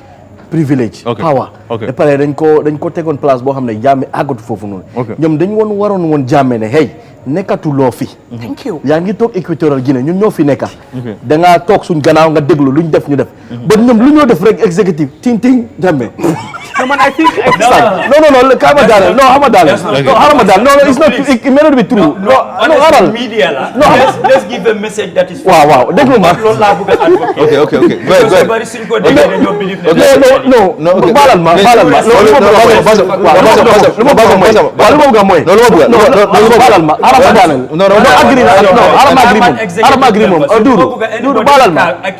Dudu mema rek. I understand. Dudu mema. Xam nga you cannot agree with me. You cannot agree with me. You cannot agree with me. But what I'm trying to say is evident. You just said it here. Am ngeen discussion bu bari ak Jammeh. It may be private. But obviously some of the lu waxoon na ko fi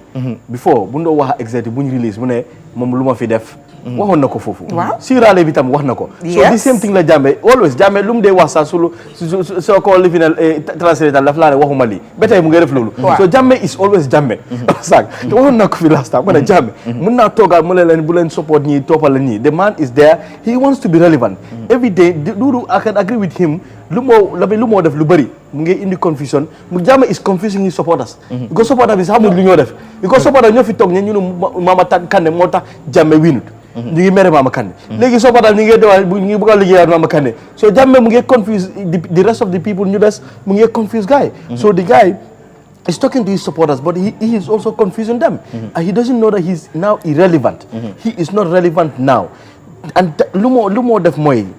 Dudu, I know this does not favor the current APRC because Lubari supporting Nubari, Buga na ñoo dem ak Fabakary ko Fabakary moo fi soonoon si parti bi te di realize nañ ne you know what Jammeh nekkuloo fi yoon Fabakary is here and we love APRC because of you but also Fabakary stood by you so no matter what you say we don't care so Jammeh should know that ba pare Jammeh jamfaakat la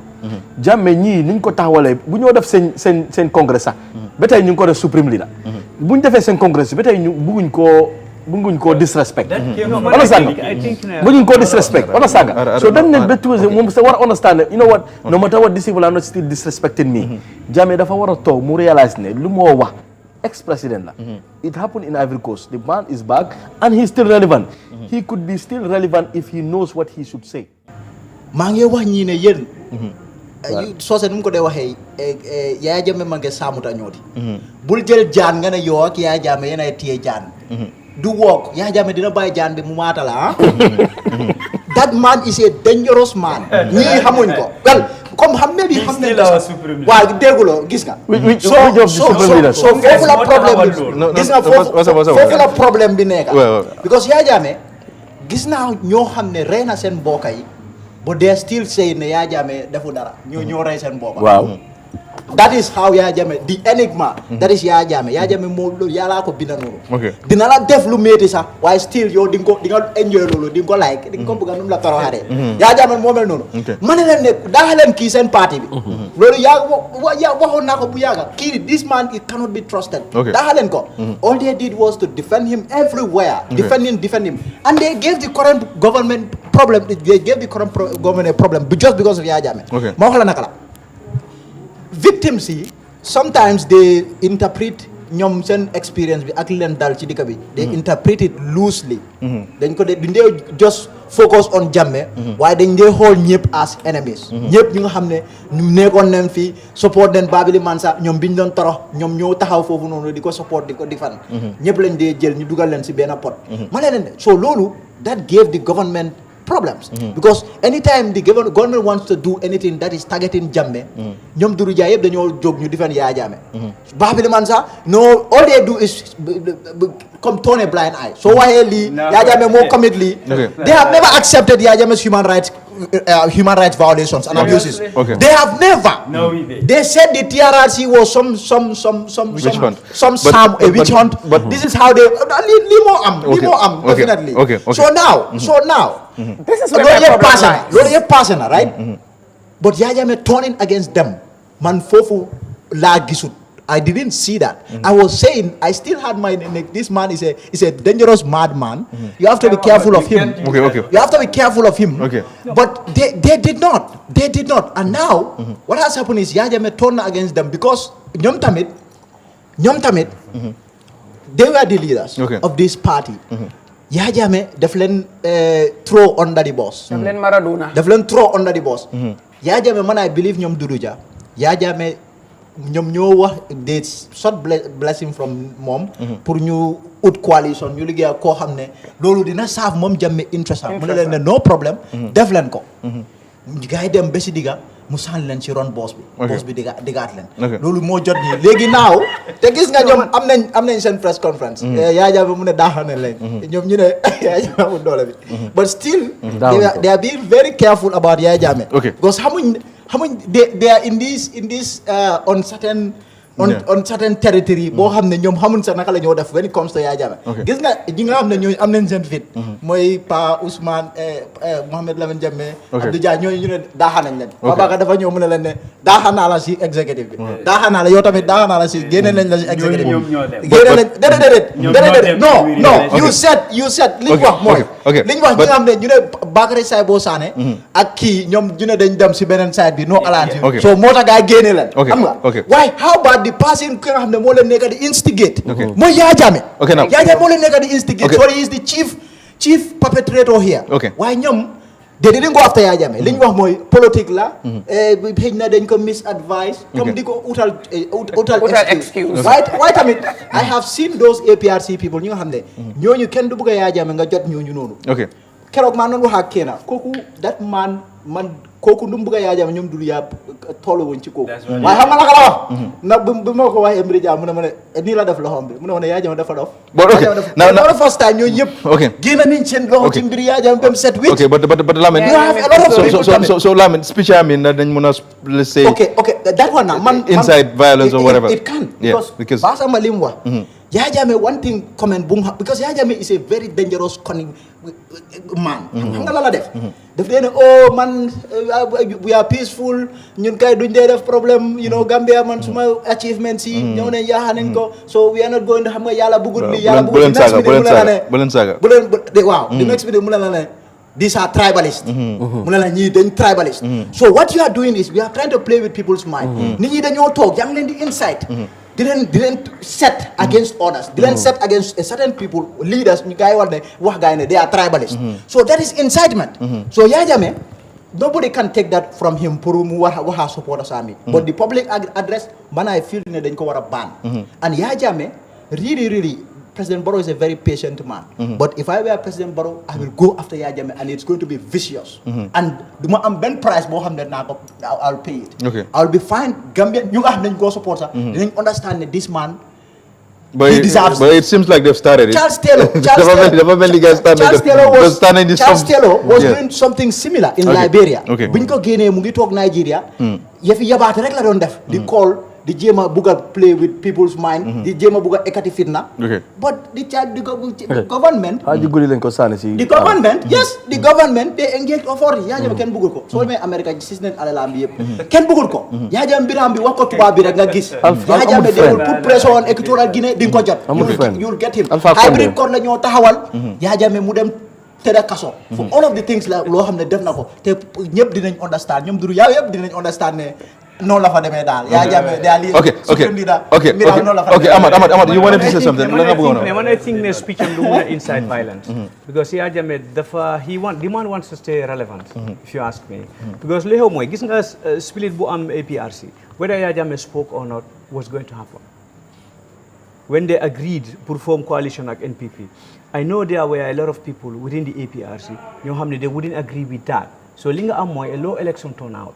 those people they would rather sit on the fence sit down not go to vote than ñu dem saanil NPP APRC coalition so those xëy na ñooñu Yaya Jammeh dafa realize ne there are still a certain group within the APRC ñoo xam ne agree wuñ now in order to stay relevant yaa foog mu ñëw mu wax léegi li xew mooy if everything goes the way it is going right now Yaya Jammeh mun na moo delluwaat sax to reconcile this executive and that those non-aligned movement in the future depending on what happens waaye ñaari affaire la fa gis there is a dichotomy between interest ak loyalty because li xew mooy yéen Yaya Jammeh dafa njëkk a génn boo leen amee that when those executive members were sacked ñu ne ñoom duñ accept loolu foog gars yi dégguñ ko si Yaya Jammeh. They were not executive. Whatever they were, okay ñu ne foog ñu dégg ko si Yaya Jammeh. So gars yi dégg ko si Yaya Jammeh and it goes on like you said you let that off. No gars yi dañu organise loolu. Okay. Whatever. So that is like xëy na loolu that is the loyalty foog ñu dégg si Yaya Jammeh. Secondly Yaya Jammeh bu ñu génnee keroog mu wax yéen executive you were listening léegi loolu mooy yéen lu tax defu leen lu Yaya Jammeh wax you decided to go and do what is legal. So therefore, mainly, first one is an issue of loyalty. Second one is an issue of interest. Because Yaya Jammeh mu wax ba pare ngeen decide ne okay this man is not relevant Fa Bakary Tombong Jatta and the executive ñooy decide léegi why didn't you do that before bi ngeen daaxee ñooñu. Thank you. ba pare gars yi ñu ne ñoom foog ñu dégg ko si Yaya Jammeh. Why would you have to involve Yaya Jammeh in that? Thank you.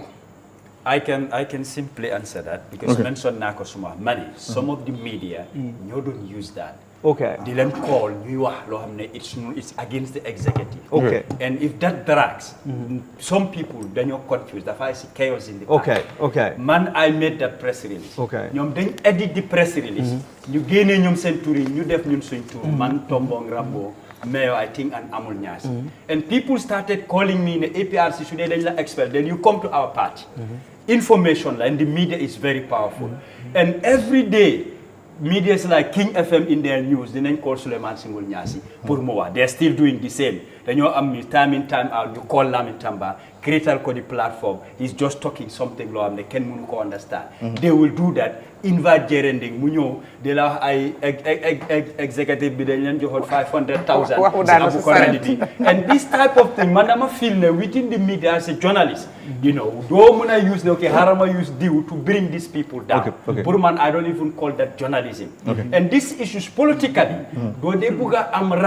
it keep dragging, that affect party B. You know, maybe if you are a politician, you will understand the dilemma. Because people will start calling you, asking questions, and they're like, so they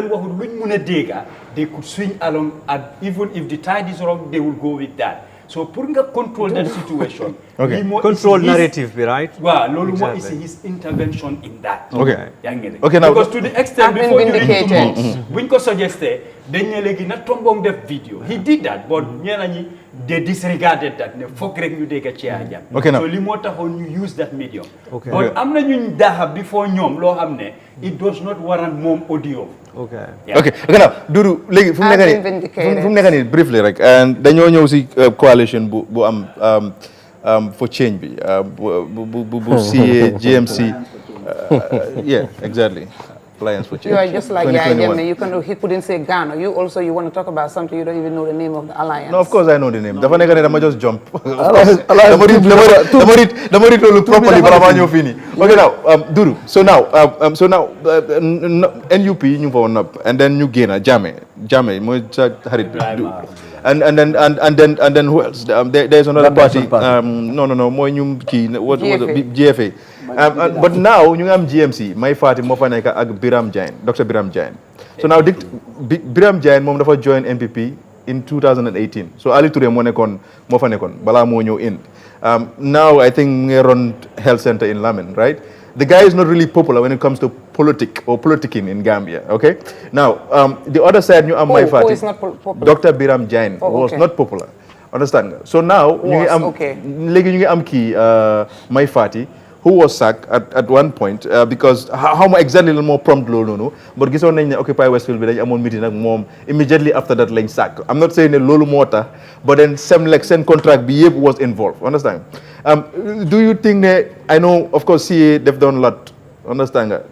am nañ numbers and everything, but to you, do you think it's a wise decision pour CA wara nekk in an umbrella wherein you have my party knowing fully the numbers is not there. Nekufa. And then on the other side, Biram Jain is someone very new. Understand? Man recently la hogis. Okay. I'm not sure why. Okay. But your opinion about that? Don't you think the CA at some point you were on a GM and negotiate with Doi in a very diplomatic way? But you make sure you come up with a solution of them, the two coming together. So opinion about all this? But no more brief because 15 minutes have been a gatter. You could just 2 minutes. In the first place, but summarize. I wish them well in the alliance. While on the other side, so holy in an alliance, so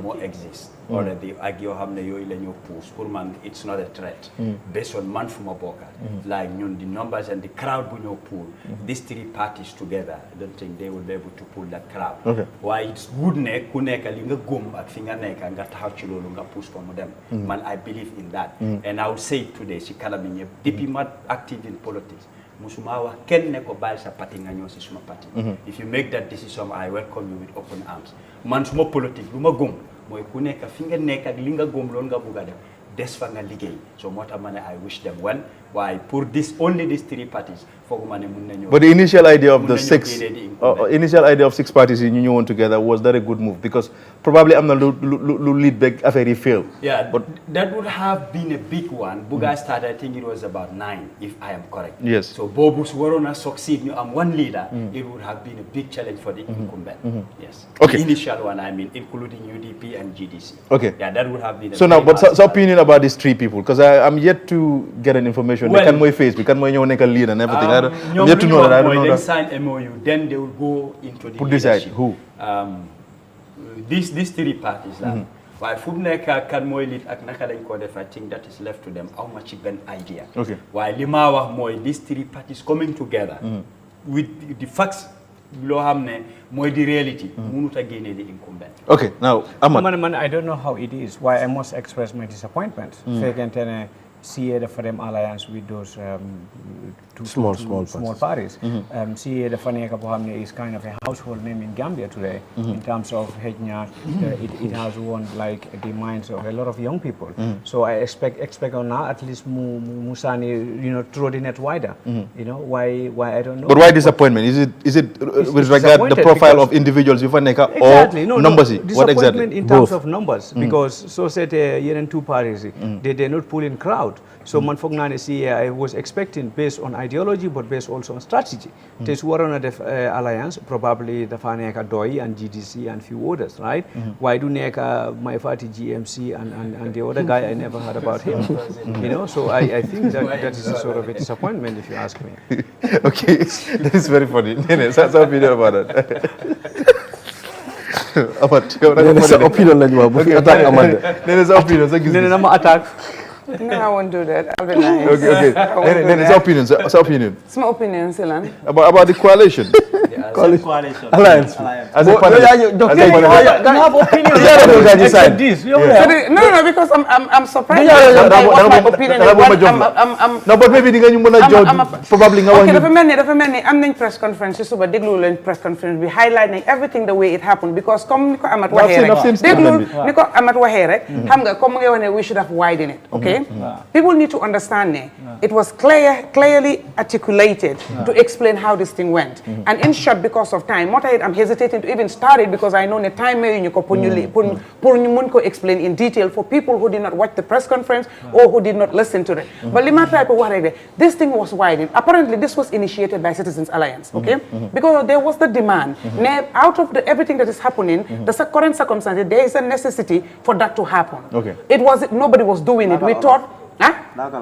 léegi comme dëkk bi li omba ni affaire bi noonu demee nit ñi foogoon nañ ne dafa war pour parti si ñu bokka pour ñu mun a gën a am doole dañ ñu mun a génnee nguur gi fi nekka so dara nekkutoon di xew Citizens Alliance fii ne mun nañoo jokkalante ay yeneen parti yi ñu oo leen ñu ñëw ñu toog ñu commencé waxtaan bi noonu lañ ko defee it was about 4 or so 5 parties waaye seen first meeting bi then suggestion bi si la ñëw mu am ñu am xalaat bi mu rafet ne you know what ñun kenn rek nekkuñ fi parti nañ leen oo ñëpp ñi nga xam ne bokkuñ ci parti ki toog nguur bi fi toog parce que xam nga nguur bi fi toog am na ñu mbokkal ñëpp xam nañ ko umput kenn soo ñi nga xam ne bokkuñ fa ñooñu ñëpp opposition lañ nañ oo ñëpp ñu ñëw soo si lañ oote ñëpp ñu ñëw soo noonu la ñëpp amee ñu kool oo ku nekk waaye biñ ootee ku nekk understand nga force ñëw boobu noonu doy ñëwuñ doy biñ leen demee ñu laaj la ñu ne nañ leen bindal lettre ñu bindal lettre yónnee leen pour gars yi ñëw waaye taxul gars yi ñëw waaye noonu la gars yi continuer si continuer boobu noonu ñi ñëwoon ñu commencé naka rot benn ku ci nekk am nga lu nga góom ku ci nekk yaa ngi dem foofu noonu pour def loo xam ne amal na sa parti njëriñ soo ñi ci bari fiil nañ ne déglu nañ xëy na li ñoo wax foofu noonu saavut seen interest o amalu nañ njëriñ ñu commencé wàcc benn ba démba bi ñuy lan la tey Friday la Wednesday bu ñoo sign naka lañ ko waxatee sax MOU boobu noonu dafa waroon a nekk juróomi parti parce que day before dañ dafa waroon a nekk juróomi parti waaye bi ñëwee ba ci suba soosu noonu pour sign affaire bi si lañ soog a gis ne ñaar ñëwuñ ok so ñetta yi ñëw parce que guddi gi balaa ñoo tëdda ñu ngi doon wax ba aaji guddi ñoom mi neen ñu ngee wax ñu ñëw ba ci suba si place bi ñu gis ne ñaar ñëwuñ ñaar yooyu nag kenn nag li mu wax ne mooy dafa war a consult executive committee bi at that moment. there you go dafa war a consult ñooñu noonu te kooku ñëpp gis nañ ne bindoon na kayit yónnee ko si xibaar taskati xibaar yi ne man de suma parti waxtaan nañ ba wax ne duñ tànn nit pour mu dem naka jongante ci yëfi président bi waaye ñun suñu doole dañ koy jox am na kuñ koy jox so loolu waroon naa wane ne d'accord nañ ci li doon def waaye ñu bi ci suba soos ñu soog a wax ne dañ war a consult waaye kenn mooy GFA then NUP ñoom kenn déggu leen so mu am kuñ call mooy because party leader bi ak one representative ñoo daan ñëw ci meeting bi so moom jotuñ ko waaye ka daan ñëw ñu call ko kooku mu ne leen nakay callu leen daf ne dina leen call ñu ne ko déedéet dégguñ ko understand mu ne wax na ma ne dina leen call pour wax leen lu ta ñëwul waaye call so noonu la affaire bi waa so ñoom ñi fa nekkoon ñu fil ne comme que ñun ñëpp liggéey nañ seen tur mu fa d'accord nañ démb ci guddee dañuy sign ñu sign ko waaye affaire bi dañ ko yaataloon ñëpp ci waroon a bokka waaye ñu ci génn dégg loolu la mu ne la doy ñoom dañ ne dañ leen war a binda parce que yi ci bokk yëpp ñëpp dañ ñëw turu téléphone call o nit a dem fekkal leen waxtaan ak ñoom ne leen lii lañ bugg a def kaay leen ñu ñëw waaye ñoom ñu ne dañ leen war a bindal lettre ci bindal lettre boobu amoon nañu foog ne sax lan moo tax ñoom rek di laajte ay bindal lettre xam nga waaye ñeneen ñu ne comme que ay yëfi waxtaan la pour d'accord yëfi dëkk la yëfi dëkk la comme que loolu lañ bugga nañ leen ko def soo ñu am pour bindal lettre ñu yóbbu ko jox leen ko soo dafa baax pour Gambia bi yëpp ñu xam affaire bi naka la demee yonasan because lii liñ doon def la pour ñëpp lañ bëggoon ñu bokka soo su dee nañ ñoom ñëpp dañ fii ne Gambia leen ñor foog naa ne waroon nañoo ñëw bokka ku ci nekk sa xalaat foofu nga ko mun a waxee soo bokkut dégg soo bokkut li nga am sa xalaat nda rafet na nda rafetu doo ko mun a wax parce que yow soo ci bokkee nga mun a wax ne ok li ngeen di doxalee du noonu nañ leen doxalee nii li ngeen di foog nekkut ne nii lañ ko war a defee fii lañ war a commencé doo ko mën a waaye doo mën a toog sa koona ne bindaleen ma ñu bindalee ñëwuloo waaye yet still nga ne yow fi nga toog yaa ngi yónni ay xibaar ñu ñëwut bari affaire bi noonu la demee dafa nekk ne rek situation bi demee noonu waaye it was out of goodwill and I think ne understand nga man I will give CA the credit ne we stood by our words understand nga we are committed to it and we stood by our word to the last because we could have dropped at the end feeling ne amuñ moo fi génn ne na all the parties ñoo ñu form wa ñoo jëfé basama na gaaw basama ma ne so maa ngi wax rek nit ñi dañ dem dégluwaat ci press conference bi si suba den di ngeen mën a dégg yëpp mu reer ñu ko déglu ok seen project bi c'est dead project demut fenn sa gis-gis basama c'est dead project num gëna gaaw rek c'est dead project sa gis-gis la waaw because doo dem nga foofu alliance bu amul leader ba pare nga ne dañoo toog ñu waxtaan loolu loo xam ne waxtaan ngeen ko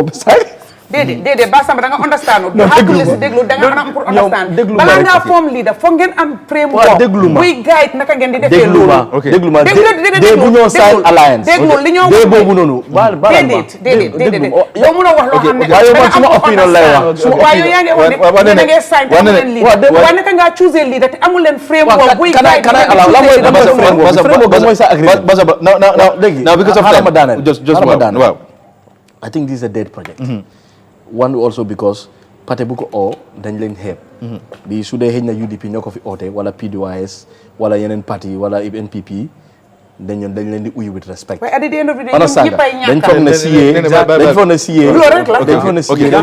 dañ dugga rek démba dañ bu foog ne CA dañ dugga si politique démba ñu war a oo leen ñu war leen di oo pour ñu am meeting CA is not in that amuñ fit boobu noonu I mean fit in politics pour ñu start that initiative ñu bari ñëw ñu déglu ñu daw I think lii xeebaate la and then this is also su dee CA lii duñ ko it's a defeat on CA I think what CA is starting because CA will be out of the political spectrum if they don't lead this coalition they should try if coalition bi su moo taxaw ñu try ñoom ñu lead ko because we're not desperate no yeah you are desperate of course CA is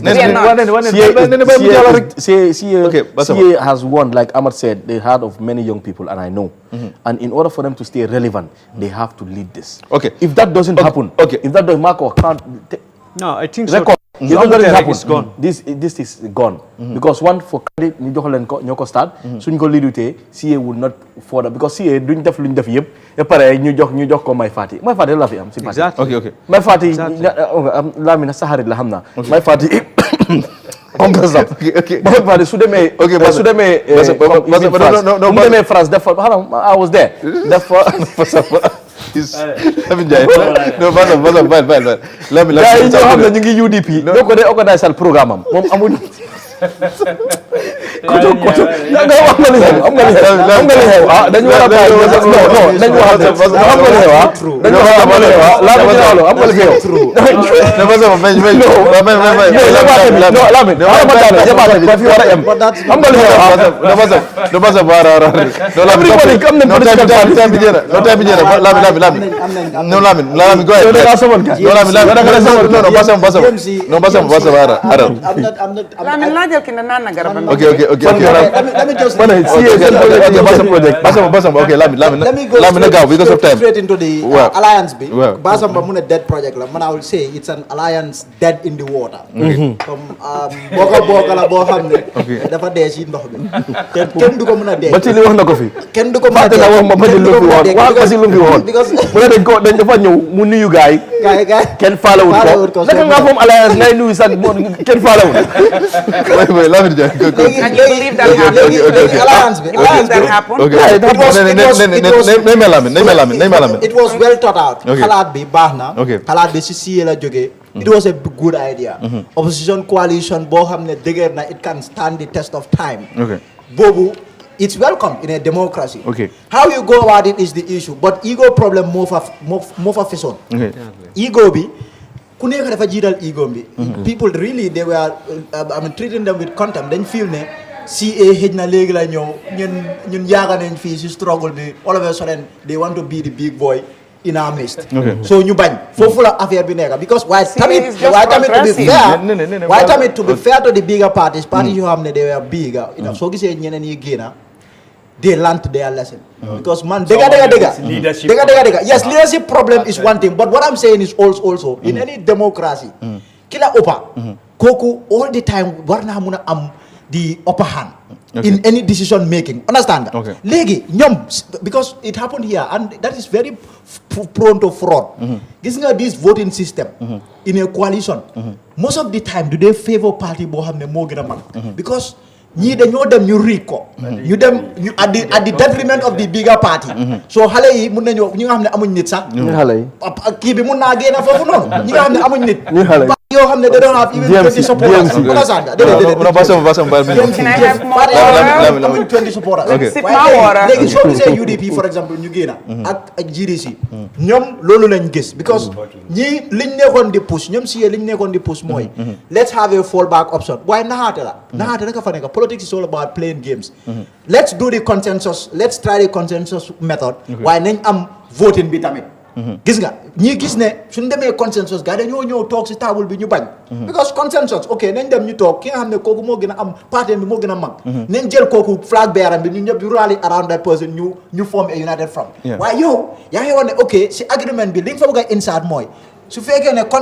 consensus bi fail na moo ne ñëpp ñu nangu loolu su failee léegi nañ vote that voting di nga gis ne parti bu mag ak parti bu ndaw ñëpp su fekkee ne dañoo jël by délégué dañoo dem programme délégué ku nekk 10 vote la moo am léegi yow sa doole bi yow mi nga xam ne am nga parti bu mag nga amee sa doole bi dañ ko dog ba eega ñoom seen level understand soo léegi 10 delegates ku nekk am 10 delegates di nga am na ñoo xam ne in 2016 dañ dem mobiliser seen délégués yi ñene soo demee sànnil ko kele sànnil ko kele loolu bu mu xewee moo tax Party def na ko parti yi mag yi duñ ko nangu so ñi seen alliance bi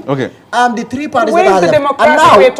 was supposed to be 5 ñoom biñ bindee seen press release bi like seriously biñ bindee seen press release bi dañ ne 5 parties man I expected all the 5 parties to be there but only the next morning nga dem foofu noonu nga gis 3 leaders loolu that's a bad side that's a bad side ok jërëjëf ok aujourd'hui c'est mon anniversaire kan moo fi dégg French c'est Basamba c'est mon anniversaire maintenant le 31 je dois marier avec une femme une femme nañ ko waaye happy birthday gay tamala feya wuñ de gay jël fi cake waaye après nañu ni cake ñu dem ko cake ok Ansu da nga war a annonce da nga war a takk jabar amuloo jabar non inshallah dina ñëw yàlla am jabar to you dama la weer yàlla nga am jabar baraka Ansu la birthday to you so we will next week inshallah ak beneen gis-gis thank you very much baraka ci li nga xam ne mooy gis-gis waxtaane si li nga xam ne rek mooy yóbbu dëkk bi kanam The Constitution provides President can declare a state of emergency in 2 circumstances. Now I believe Gambia security is at risk for invasion. He has a right. Constitutional as it can last for 2 weeks.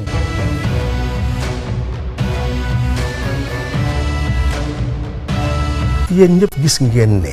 dañu oote ne nañ ànd soppi nguur gi fi nekkoon loolu pexe la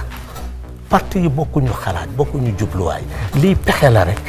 pour génnee ngu réew ci loxo benn nit te jubluwaay bi mooy won ne fexe nag nit ñi moom réew mi ne nañu ànd ci xel ñu tabaxaat réew mi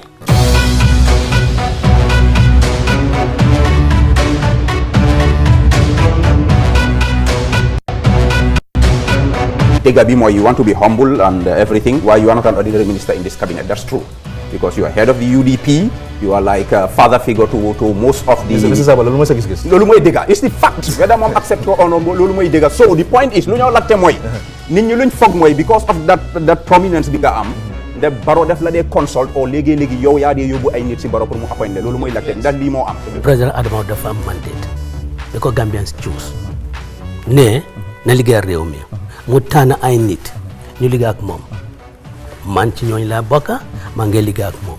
ngadi ko ande mela ay mol ay tiñarol minke Gambia jang mol ka wole tanka foko APRC fananda do tiñaro tole